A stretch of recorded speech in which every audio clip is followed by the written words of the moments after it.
Bang, perihal tentang adanya info gugatan ijazah Jokowi, menurut abang sendiri apakah benar nanti ditolak atau bagaimana nih bang? Ijazah itu sebenarnya belum pernah ditolak ya gugatan. Yang ada itu di NU. NU itu tidak dapat diterima. NU tidak dapat Nah, diterima. beda dengan ditolak. Kalau ditolak itu sudah masuk pokok perkara, buktinya tidak bisa dibuktikan. Kalau ini belum masuk pokok perkara. Jadi ijazah itu belum pernah diperiksa. Jadi ada 2 pengadilan di Jakarta Pusat, 2 pengadilan di Surakarta, 1 pengadilan di Bantul. Itu semuanya belum sampai kepada proses pembuktian. Jadi bukan ditolak.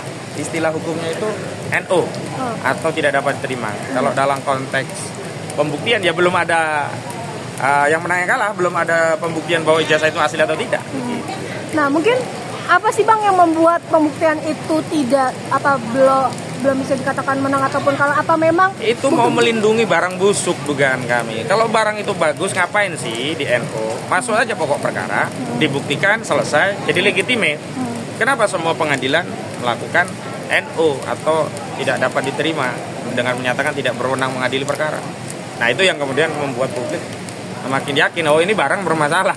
Kalau bermasalah harusnya masuk pokok perkara, ijazah itu dibuktikan, jadi orang jelas, oh ijazahnya ini toh. Kan sampai sekarang nggak ada. Bahkan Gus Nur sama Bambang Tri yang di penjara 6 tahun, kemudian dibanding turun 4 tahun, kasasi tetap 4 tahun sampai inkrah.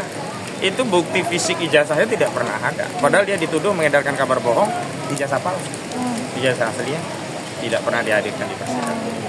Saya ngalami langsung loh. Itu 5 atau berapa bulan, 4 sampai 5 bulan. Jakarta Solo saya sidang. Artinya apa?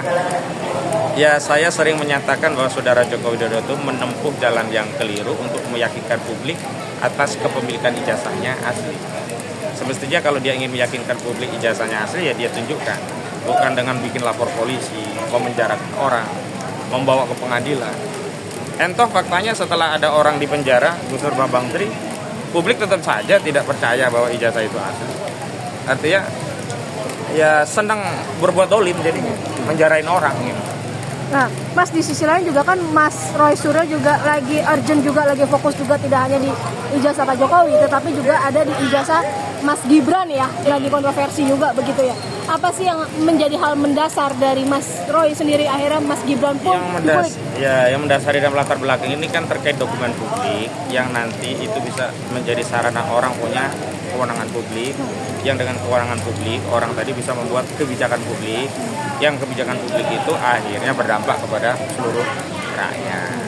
Andaikan ijazah itu bukan ijazah yang digunakan untuk presiden, wakil presiden, nggak ada urusan juga, nggak terlalu, walaupun bermasalah tapi nggak terlalu signifikan dampaknya.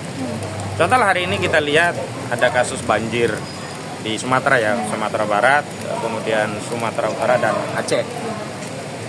Itu kan diketahui ada banyak kayu-kayu gelonggongan yang ditebang secara liar. Itu kan berangkat dari izin menebang. Itu kan berangkat dari kebijakan. Kebijakan dari mana? Dari pejabat.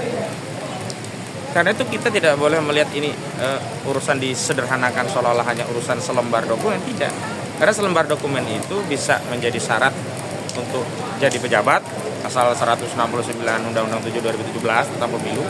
Dan setelah dia menjabat, jabat itu bisa membuat maslahat atau sebaliknya bisa membuat orang mudarat. Nah jabatan itu yang hari ini kan misalnya kalau jabatan itu membuat dia jadi presiden, dia menunjuk menteri dan menterinya memberikan izin tebang dan akhirnya menebang hutan secara liar dan akhirnya membuat banjir, ada 400 yang sudah meninggal. Kan ini jabatan yang membuat rakyat sengsara. Dan norma itu diatur diantaranya agar pejabat itu tidak membuat orang yang sengsara. Ya syaratnya terpenuhi dulu gitu loh. Nah tapi kan Mas Gibran juga di salah satu statementnya di stasiun TV mengatakan bahwa permasalahan ijazah saya juga pernah dikulik dari zamannya saya masih menjabat sebagai gubernur kalau tidak salah di Solo. Tapi dia sudah menunjukkan bahwa saya sudah menunjukkan ke publik kalau itu ijazah saya asli. Ini gimana Mas tanggapannya? Ijazah yang mana ya? Karena kan hasil penelusurannya kan nggak ada ijazah saya. Apakah ijazah di Singapuranya atau ijazah yang lain? Ya kalau dia merasa punya ya tunjukkan lagi 2 kali juga nggak ada masalah. Apa sih susahnya? 2 kali, 3 kali, 4 kali sampai orang puas kira-kira begitu. Justru ketika jalan yang ditempuh itu berbelit-belit, sebagaimana saudara Joko Widodo juga menempuh jalan yang berbelit-belit, cara seperti itu selain tidak praktis justru makin meyakinkan publik atas masalah dari ijazah itu. Nah, tapi menariknya, setelah statementnya Mas Gibran tersebut, pihak dari sekolah tempat Mas Gibran malah klarifikasi pendidikan dong. melakukan Lah makanya. Itu seperti apa nih Mas? Ada permainan? Intinya begini, tidak ada kebohongan yang sempurna. Setiap kebohongan ditutup dengan kebohongan yang lain, akhirnya juga bangkai-bangkai kebohongan itu akan terendus juga. Yang lebih substansial itu sebenarnya bukan masalah ijazah ya. Value tentang kejujuran di negeri kita. Sulit sekali kita ini sekarang menemukan karakter kejujuran pada pemimpin. Dan kalau karakter itu hilang dari pemimpin, waduh bahaya. Dan sebenarnya bukan kalau ya sudah terjadi ketidakjujuran itu banyak sekali kebohongan-kebohongan. Dan dampaknya juga udah banyak. Misalkan ada bandara tanpa otoritas, tanpa imigrasi, tanpa bea cukai. Coba, itu negara loh. Dan itu tidak mungkin terjadi kecuali ada kebohongan, pengkhianatan. Karena kalau pejabatnya nggak ngizinin, nggak bisa juga orang dari Cina bisa terbang langsung ke Indonesia, ngambil nikel kita, emas kita. Itu. Nah. Padahal kita kan yang butuh toh. Coba uang nikel itu buat kita. Ya, nggak capek-capek kita. Ya capek sih tetap, tapi kan benefit daripada kekayaan alam itu lebih bisa dinikmati oleh rakyat kita, bukan rakyat asing. Berarti walaupun pihak sekolah dari Mas Gibran sendiri sudah menunjukkan adanya bukti keaslian dari dokumen tersebut, percuma saja ya Mas? Percuma. Yang dia minta itu kan bukti kayak ini loh UGM. Yang diminta itu kan bukan statement UGM, testimoni UGM, tapi ijazahnya. Nah gitu. Cuman saya nggak mau terlalu jauh ya untuk Gibran, kan saya nggak ngurus itu, khawatir offside juga. Okay. Gitu. Kalau ke Pak Jokowi, lanjut bisa. Oke. Lalu Mas, kalau misalkan ini kan sudah banyak laporan lagi nih perihal antek-antek dari Pak Jokowi ini. Jangan antek-antek lah, kubu gitu saja. Kubu lah, mohon maaf. Oke, kubu dari pihak sana begitu. Yeah. Sudah 2 nama yang masuk nih dilaporkan begitu. Kemungkinan apakah ini akan menguntungkan Mas Roy sendiri gitu? Sebenarnya bukan masalah untung atau tidak untung. Sepanjang ada dugaan tindak pidana, ya itu harus ditindaklanjuti. Agar apa? Agar rakyat percaya bahwa aparat penegak hukum itu melindungi, mengayomi, dan melayani seluruh rakyat. Jangan hanya melindungi kubu Jokowi, melayani kubu Jokowi, mengayomi kubu Jokowi, tapi pada saat sama menelantarkan rakyat yang kontra kubu Jokowi ya.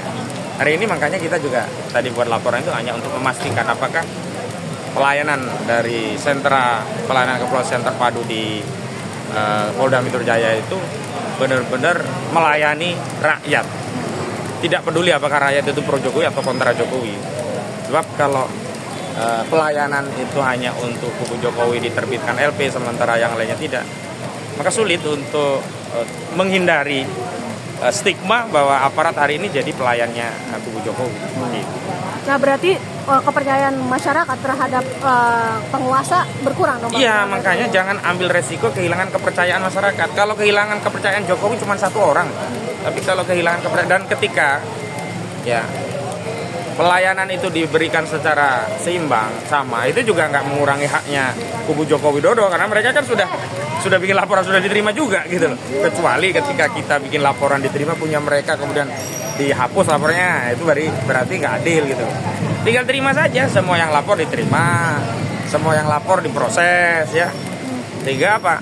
Oh, benar-benar ini negara hukum. Apa yang dilakukan oleh penyidik di Polda Metro Jaya itu benar-benar objektif, transparan, profesional, kredibel, dan paling penting akuntabel ya.